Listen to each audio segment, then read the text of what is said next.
हरियाणा में excise duty बढ़ाए जाने को लेकर राइस मिलर्स हड़ताल पर हैं, जिसके चलते प्रदेश भर की अनाज मंडियों में पिछले 4-5 दिन से बासमती और गैर बासमती धान की फसल की खरीद नहीं हो पा रही है। अब गोहाना के अनाज मंडी में आढ़ती भी राइस मिलर्स एसोसिएशन के समर्थन में आ गए। खबर रिपोर्ट के जरिए देखिए।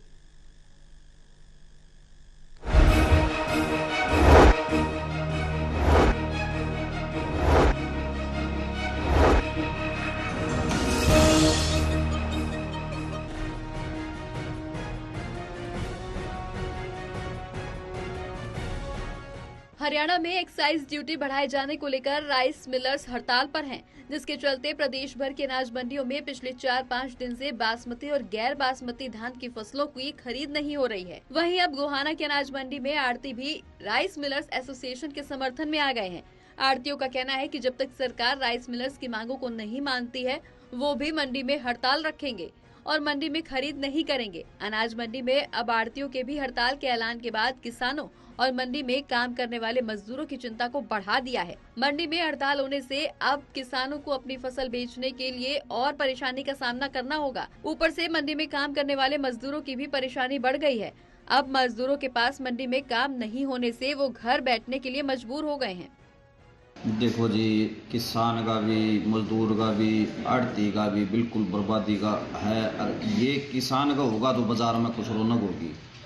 जो एक्सपोर्ट चावल का एक्सपोर्ट निर्यात रुका है, उससे मजदूर भी परेशान है। मजदूर भी ठाली बैठ कर बिहारी में भागने लग गए दोबारा। और किसान भी परेशान हो रहा है, क्यों फसल आ गई, उसकी कटाई चल रही है, वो घर का दंड गिरेगा। बिल्कुल एक्सपोर्टरों के साथ है जी पूरी मंडी। हमने पूर्णतः मंडी बंद कर दी है। इससे हम एक्सपोर्टर, तब तक एक्सपोर्टरों की मांग नहीं मानी जाती तब तक मंडी पूर्णतः बंद रहेगी। और अगर सरकार को जल्द से जल्द एक्सपोर्टरों की मांग मांगनी चाहिए। इससे किसान भी बहुत नुकसान में चला जाएगा, मजदूर भाई भी नुकसान में है। वो प्रदेश से आए हैं, यहाँ कुछ 2 रुपए कमाने के लिए आए हैं, और अगर वो कमाए नहीं है, वो बेचारे खाली बैठ के कहाँ से रोटी खाएंगे, कहाँ से अपना गुजारा कर पाएंगे। तो इसीलिए हमारी सरकार से अपील है, कृपया करके एक्सपोर्टरों की माने और जो भी सहमति बने। भाई, ये एक्सपोर्टर गवर्नमेंट की पॉलिसी से परेशान है। उन्होंने माल लेना बंद कर दिया। उनके बंद होने के बाद लोकल मिलर जो ले रहा है, भाव काफी कम है। और अब आज से मंडी में सेल परचेज ही बंद कर दी है।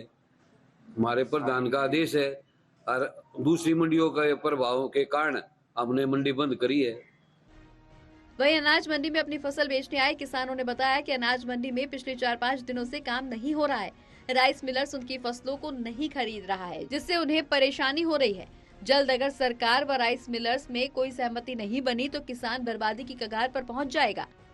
परेशानी तो बुद्ध है ना जी, मार लेगा यदि बोलते ठाण में मजबूर हो रहे। हाँ, कित ले जाओ हम, ये बताओ। और खेत में लेबर नहीं दिख रही, उन कित के कराएंगे हम। तो क्या कह रहे हैं मंडी मारे? तो मंडी में लोग बेके नहीं रही, खरीदारी नहीं हो रही कोई सी? ना कोई खरीदारी नहीं हो रही जी। तो फिर खेत में भी काम चल रहा है? खेत में भी काम चल रहा है, लेबर का भी, कंबाइन का भी, कोई सा लेबर बात जाए के करा जी हम। अब मैं 5 दिन से आ रहा हूँ, हड़ताल हो रही है, बहुत प्रॉब्लम हो रही है मुझे बेचने में। मेरी अभी तक नहीं कोई समाधान नहीं हुआ सरकार की ओर से। सरकार से और जल्दी से जल्दी समाधान है, इसमें किसान भाइयों का भी फायदा होएगा और खरीद चली शुरू हो जाएगी। आप भी बोलो ना। तो दिक्कत हो रही है? आप 4-5 दिन से बहुत दिक्कत हो रही है किसानों को।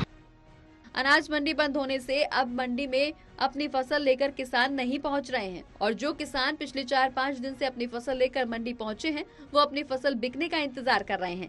इस हड़ताल से किसान और आढ़ती दोनों परेशान हैं और इसका अगली गेहूं की बुआई पर भी असर पड़ने वाला है। देखना ये होगा कि इस परेशानी का कब तक समाधान हो पाता है। गोहाना से सुनील जिंदल की रिपोर्ट।